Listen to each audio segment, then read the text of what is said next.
Welcome everybody. Today's video is going to be my first reaction content, hopefully the first of many. And if you guys are wondering how to get your content reacted to, head over to patreon.com/bsjgaming and check out the deluxe package, where you will be able to submit one clip per month that can be funny, your best play of the year, or it can be a question where you're looking to learn about a situation you weren't sure what to do. And that's what we're going to be seeing today. So let's kick it off with our first clip, submitted by Alaska. In her description, she says, "Friends, please stop letting weak lanes get free pulls off of the safe lane. This is a PSA on how to get a dragged wave dragged." Let's check it out.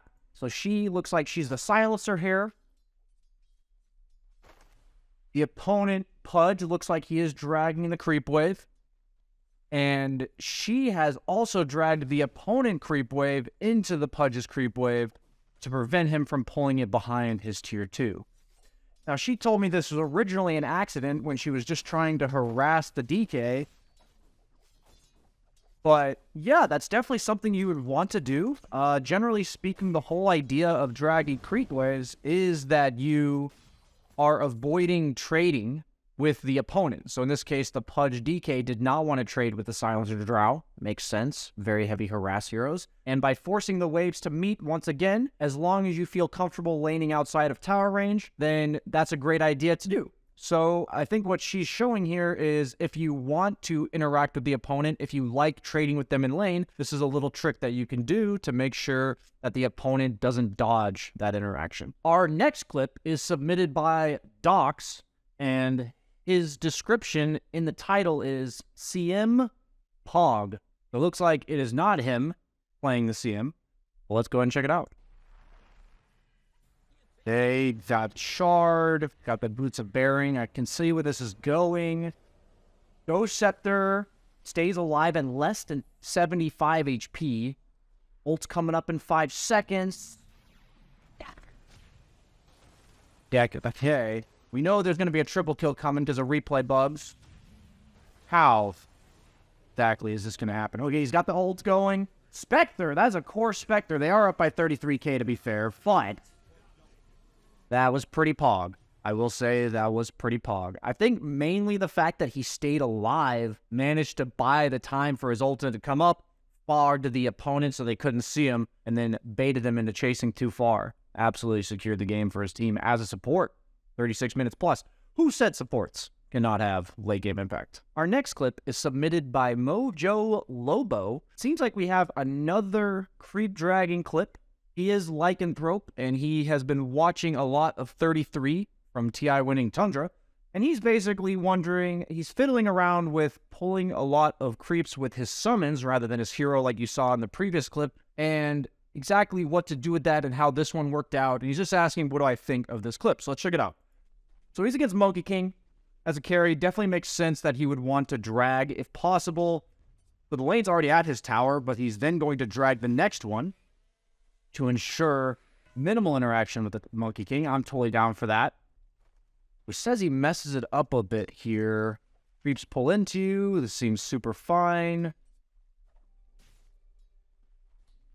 So he's going to try to pull it behind his tier 1. A bit more difficult on Dire, but he Coiling Blades the right tree. He actually gets one creep instead of the whole wave.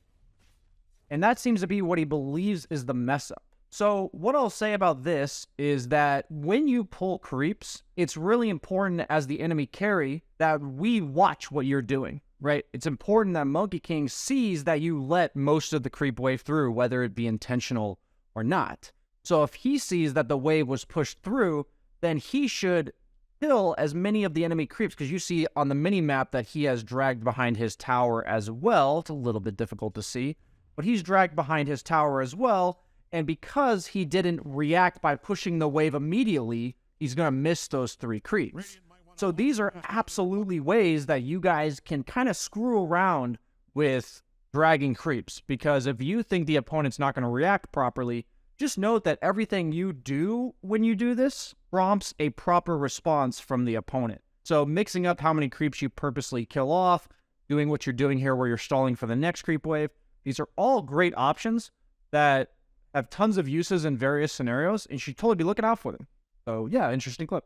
Our next clip is submitted by LayRat. who says he is getting dumpstered in lane by OD, and honestly, he has no idea what to do against OD when this guy makes Meteor Hammer as a hero that cannot easily dodge the Meteor Hammer combo like Puck. So what I'll say about heroes like OD is I talk about the concept of inefficient interaction. What that means is, usually against these types of heroes, OD, Viper, Necro, it doesn't feel good to sit in lane against them consistently because they just do a lot of harass damage, or they trade really well, or even solo kill you sometimes. So what that means is heroes that scale like that, in the case of OD Meteor Hammer, you want to plan to be in lane less as the game goes on. So that can be whether it's skill build, in this case maybe only leave 1 point in dagger for Queen of Pain, such that you can use Scream to clear the wave faster. And the other option is whenever Astral Imprison is on cooldown, rather than prioritizing trading with the opponent, you should prioritize killing the creeps and getting out. Because the only reason you have to be here in the first place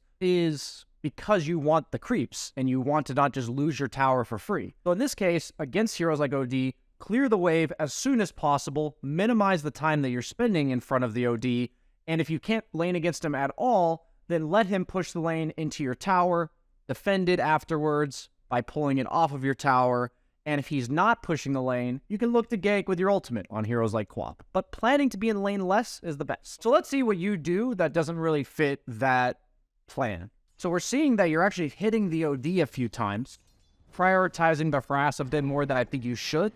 You're purposely making him go back on you, right? You're actually using your stalls on him rather than the creeps. And by staying for that extra few seconds, you're then giving him this opportunity to capitalize. So this could have been spent by screaming immediately, killing maybe 2 of the creeps, getting XP for the others, and then just leaving. Because we know that this is coming, right? We know that the OD is going to look to Astral us and kill us. So you could maybe even defensively aggro, to pull the creeps further away from OD so that he's not going to get in range of astraling you. But the fact that you are being aggressive on the OD when you're level 6 and he's level 8 kind of tells me that you aren't thinking carefully of whether or not you want to interact with the opponent, if they're stronger than you or not. And this is a perfect example where they are. The last but not least for today's video, we've got a clip submitted by Char that says, "Just a silly clip." Nothing wrong with a silly clip. So as we load in, looks like most of the heroes in the game are already dead. 27 minutes in. Looks like a Pugna is getting chased. Most likely Pugna support based on the net worth and the 0-7 K to D score. That he's getting chased by a BKB like.